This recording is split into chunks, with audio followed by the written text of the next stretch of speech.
Welcome everyone to the Starlight Arcana commentators, designers commentary? Yeah, kind of like thing.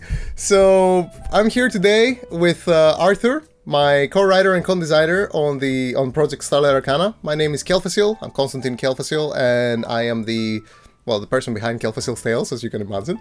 And today we're here basically to create this little commentary so that we can explain to you and dissect basically the entire book, explaining all of the design choices that we made, discuss a little bit about them, hear, the opinions of both of the designers on various choices that we made throughout the project, and yeah, give you a little bit of an inside look on the whole thing. Now, before we move further on this, I would like to say that I do run a YouTube channel called, Kelfecil's Tales, and we do a lot of narrative design topics, discussions and stuff like that, so if you're interested in this kind of thing more regularly, you can always check it out. So let's start it off. Arthur, you want to introduce yourself? Alright, my name is Arthur Seixas de Martino, or just Arthur, because it's easier, right?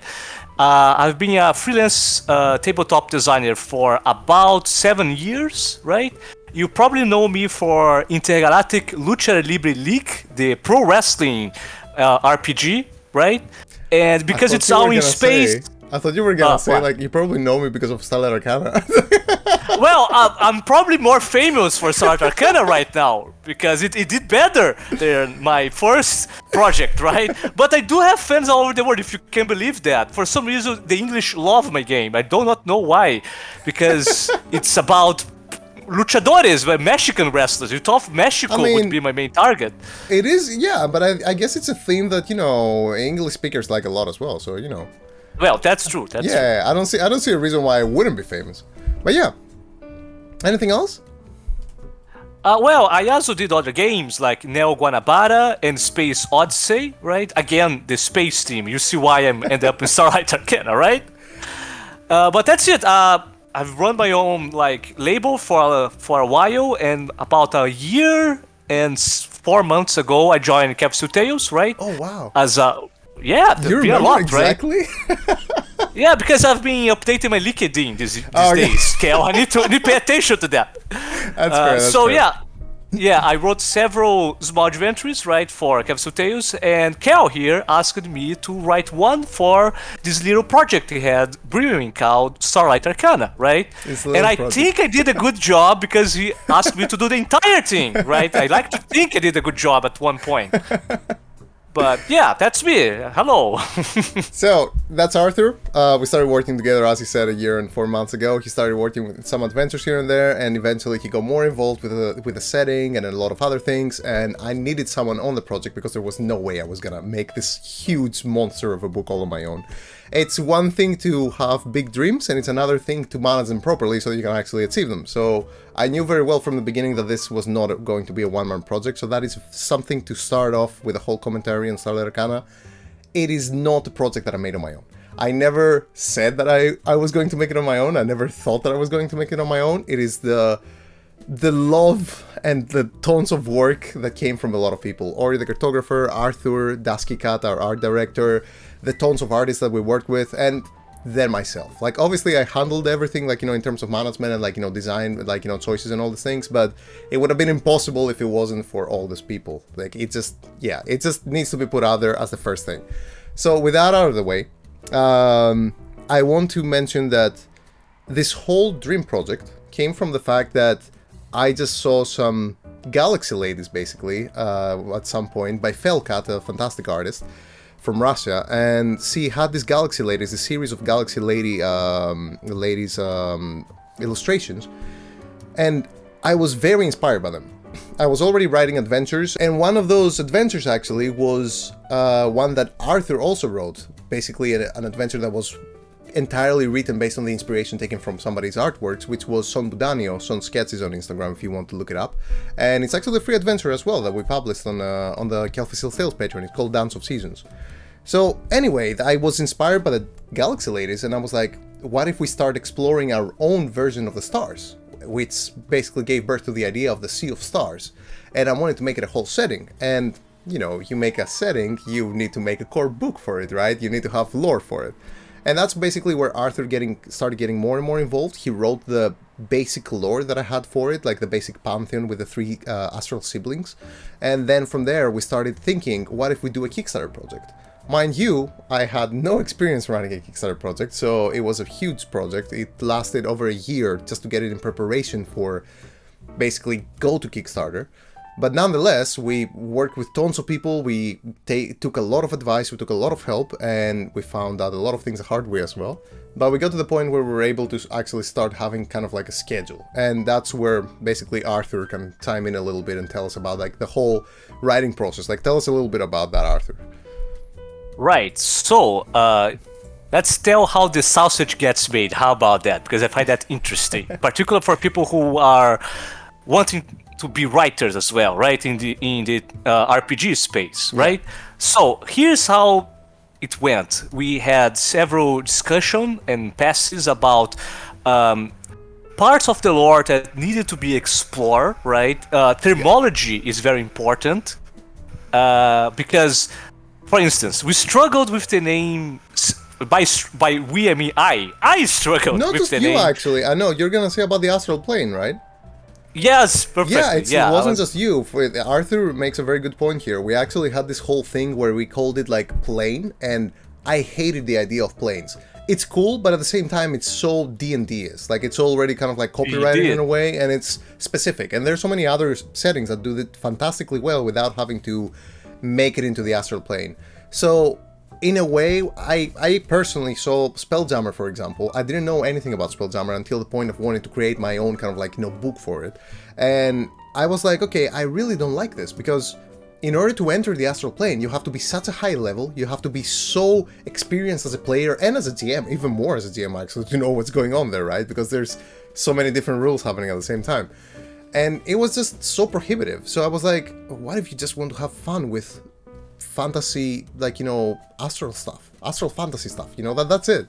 Like, why does it have to be so difficult? So that's how basically the main premise, the basic premise of Starlight Arcana was born. Like a campaign that will take you to the stars without being super difficult and like complicated. Like that was it.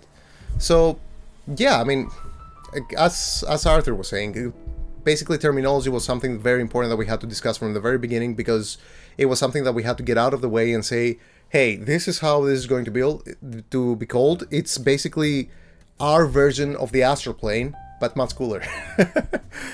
Yeah, it has its differences. I like to say it's fully compatible with Spelljammer or any other space fantasy products that, for some reason, there's several of them. I actually wrote for another Kickstarter before joining Starlight Arcana that also dealt with space fantasy, right?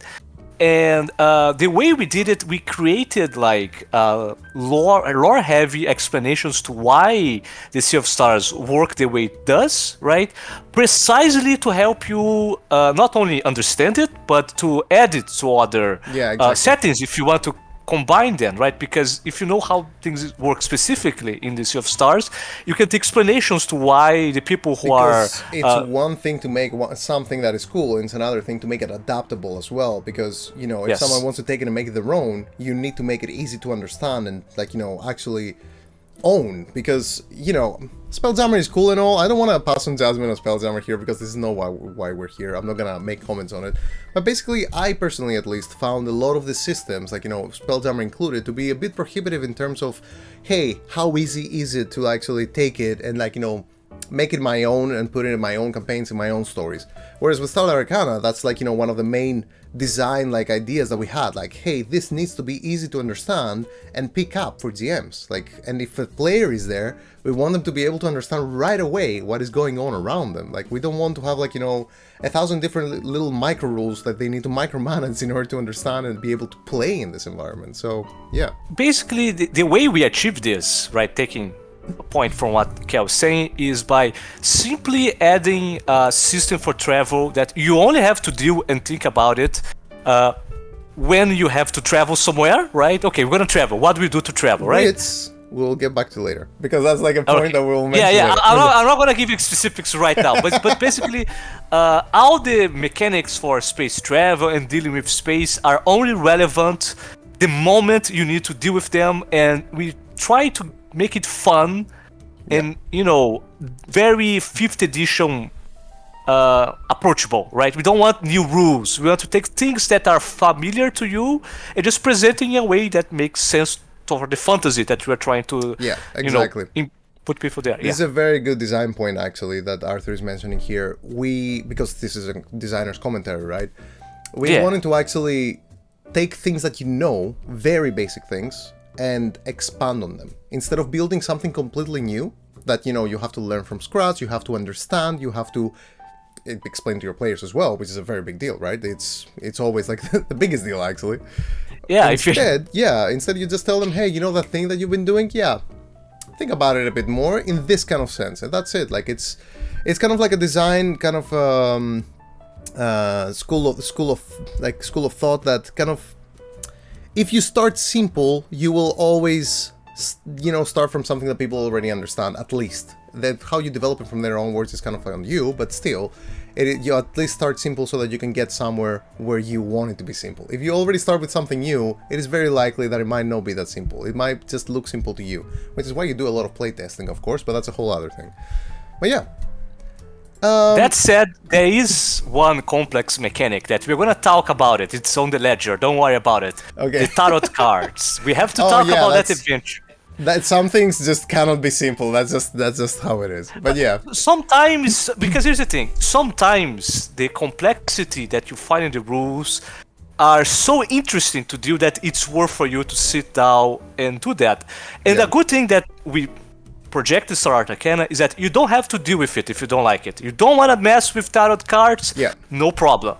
But if you're gonna mess with that, we made sure it's interesting, it's deep, right? There's a lot of things going on there. And most importantly, as you will hear me say all the time, because I'm a narrative design first and a game designer second, it's tied to the narrative. It makes sense for the story. It's of course. It's not just there for the sake of just being there, just being like, oh my god, this super cool mechanic that does this and this. No, it's actually tied to the story, and the players will care for it, will care to know about it, because that's what's important, right? If it's not tied to anything thematically and story-wise or narrative-wise, then what's the point? Like, you just have it there just to be cool? Like, yeah. But yeah, anyway. Savvy listeners are gonna realize that we put the word Arcana in the title.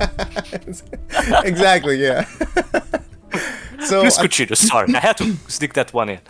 But yeah, another thing that I do want to mention is also my main design philosophy for making the setting. That's the settings Pantheon, which I learned very early on in my narrative design journey, let's call it, that a lot of information can really just basically be completely void for many people. Like, it could be completely, like, it doesn't matter. Because if you have, let's say, 12 different gods, let's take, like, the Pantheon of Olympus, then the Greek Pantheon, nobody remembers all of the gods. I am Greek and I don't remember all of the gods by heart, like all 12 of them. Maybe I will get them if I, say them slowly one by one over like the course of 5 minutes or something. Oh yeah, which one did I forget, kind of thing. But you won't remember all of them, and that kind of like makes them also not as important as each other one. Like, I remember Zeus because he's important in his own way. I remember Hera because she's important in her own way. But that's a design philosophy that I always follow with like big things like a Pantheon, for example. And for the Starlight Chronicles setting, I actually really wanted to have only 3 gods. This is why we have only 3 siblings. It's very reminiscent of something that everyone is familiar with in the at least, like, most of the known world, which is basically Christianity, the Holy Trinity kind of thing. Everybody knows about a Holy Trinity. Everybody knows that, how a Holy Trinity works and why it works. And it's something that can easily stick in the minds of people, in the minds of players, in the minds of GMs, but more importantly, players. If you tell them that there's like 12 different gods and one is like the god of sun, the god of moon, the god of like this, of that, and that, this, it's just confusing. It's just so much. And it's better to just say like, hey, these are the top level ones. Everything else is just a demigod or something. They can be powerful or something, but they are not gods. And having the 3 astral siblings, the creators of the universe, basically, as far as we know for Starlight Arcana, wink wink, is basically the main point of the setting. You can explain it in under a minute, and people will remember it, until the very next 20 sessions or something, even if you don't mention it again. So that was one of the main philosophies, at least, for making things simple in the background, like, the grand picture of things and whatnot. And that's kind of like the main things that drive Starlight Arcana as well. You are a small person starting like at level 1, a small adventurer, and eventually you take to the stars and you hear about all of the stories and how the people on other planets are also connected in their own ways to these 3 gods that you've only heard of. And suddenly these 3 gods start taking more of a mortal form in your mind because of the stories that you hear about them. And slowly but surely you get to the point where you realize that these 3 gods, I'm not gonna spoil the end, but you realize at least like a few things about them that, you're like, how? That's not very godly of them, So yeah, that's another design choice, at least for the story and how we approach the setting and the stories that we create within it. So yeah, you wanna add something to that, Arthur? Yes, 2 things. The first thing is because it's a trendy reference, Baldur's Gate 3. The way they handle gods is similar to how we handle Starlight Arcana, but hey, you're gonna ask, don't they have like 1 billion gods in Forgotten Realms? Yes, but there's like 3 or 4 relevant deities in the entire game. So they only really acknowledge the existence of these gods because the other gods are not relevant to that story, right? They laser focus how religion works for the story. That's similar to how we did in Starlight Arcana, right? The 3 gods are relevant to the story, so you hear about them all the time and their impact on different peoples and different interpretation of the gods, right? We were way more interested to see how a person from Nitania sees the Holy Trinity, right? Then, this is the Holy Trinity, these are the facts, and everyone acknowledges these facts. No, different cultures are gonna see different things there. That's about it. We can move on. No, that's one of the things that really I'm gonna go on a little bit of a personal level here and say that, as a person that has been like, in different countries, I have seen how people like approach religion in their own way. That's like, learning different cultures, like adapting to different cultures as an expat as well, because I lived there, I didn't just visit. It was one of the things that I really wanted to bring to the designs that I make for stories as well. And you see that a lot, like even in smaller adventures. I always try to show that there are ethics and approaches to things that can also seem reasonable if you are from that place, or from that culture, or from that species, from that ancestry, or whatever that may be, or from that faction, from that clan, anything. So the way that someone approaches, like, the goddess of the moon can be completely different from someone else's approach. Because, for example, let's say that, I had, for example, in one of the early adventures, that the drow in the setting are very nice people. Like, I really wanted to contradict the thing that, of drow are always evil and whatnot. I said that they were very nice people, and they were just during the astral conflict, they were underground because they hid because they feared for their lives, and then everybody hated them when they came up top to the surface. But instead of like, embracing that hate or anything like that and just going against everyone, they tried to basically make amends and try to help everyone rebuild.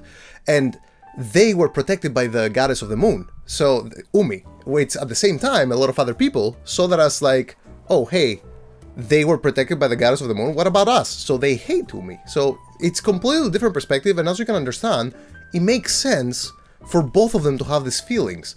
And the story adds up for it. Like, they grew up. Like, when you have, like, if these drow people have children, they will tell them about these stories, and they will understand, hey, I understand that, but now we're on the surface, and I see different things. Why do I have to feel this way about this goddess, So there's all these little nuances that we try to add to our stories, and the drow are not in Starlight Arcana because we didn't want to add, like, something already so known. We wanted to make new things. We're exploring a galaxy. It would be kind of silly if we just add dwarves and, like, already, like, known elves. Yeah, that's kind of like the design theory that we have, like, behind everything. The design basics, let's say. But yeah. Just to add, we do have elves. Yeah, we do have elves. sorry, Blizzard, you did not hear that. The Crimson elves. Sorry, corrected myself there. But they are very unique. We're gonna get to them. Don't worry. Yeah, we're gonna get to them. Just want to make sure, because the listeners are gonna. Hey, he's saying we didn't add elves, but there are elves in the book. So what he's talking about? We're gonna get there. Don't worry.